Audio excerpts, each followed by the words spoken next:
ভালোবাসা দোয়া যাতে সুস্থ হয়ে যান আবার স্বাভাবিক জীবন। আর্থিক সহায়তা দিয়ে শ্রমিক দল নেতার চিকিৎসা সেবায় পাশে দাঁড়ালেন ঢাকা জেলা বিএনপির সাবেক যুগ্ম সাধারণ সম্পাদক মোহাম্মদ খোরশেদ আলম। গতকাল মঙ্গলবার দুপুরে সাভারের পৌর এলাকার ব্যাংক কলোনি এলাকায় অসুস্থ শ্রমিক দল নেতাকে দেখতে গিয়ে তিনি এই আর্থিক সহায়তা প্রদান করেন এবং তার পাশে থাকার আশা প্রকাশ করেন।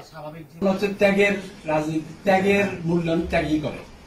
তো আমাদের আনিস সাহেব এই সাভার পৌরসভা শ্রমিক নেতা, দীর্ঘদিন যাবৎ তিনি দলের জন্য কাজ করছেন। আজকে তিনি চাকরিচ্যুত, অসহায় এবং অসুস্থ, তার স্বাভাবিক কর্মক্ষমতা নাই।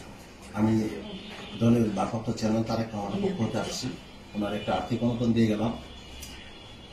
এটা আসলে অনুদান বলা যাইব না, আমি আমার ভালোবাসাটি দিয়ে গেলাম। তারেক রহমান সাভার আশুলিয়ার শ্রমিক দলের আঞ্চলিক কমিটির সিনিয়র সহসভাপতি গাজী আনিসুর রহমান দীর্ঘদিন অসুস্থ থাকায় তার সঠিক চিকিৎসার জন্য মূলত আর্থিক সহায়তার হাত বাড়িয়ে দিলেন ঢাকা জেলা বিএনপির সাবেক যুগ্ম সাধারণ সম্পাদক ও পৌর মেয়র প্রার্থী লায়ন মোহাম্মদ খোরশেদ আলম।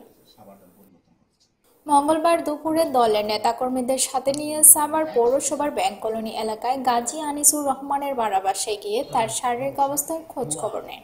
পরে তার চিকিৎসা সেবায় আর্থিক সহায়তা প্রদান করেন এবং দল তার পাশে এসে আশ্বস্ত করে গেলাম। আমি চাই এই সাভারের যত নির্যাতিত নিপীড়িত বিএনপি আছে সবার কণ্ঠস্বর হয়ে সাভারের মানুষের পক্ষে কথা বলতে। আমি সাভারের প্রতিটা মানুষের পক্ষে কাজ করতেছি।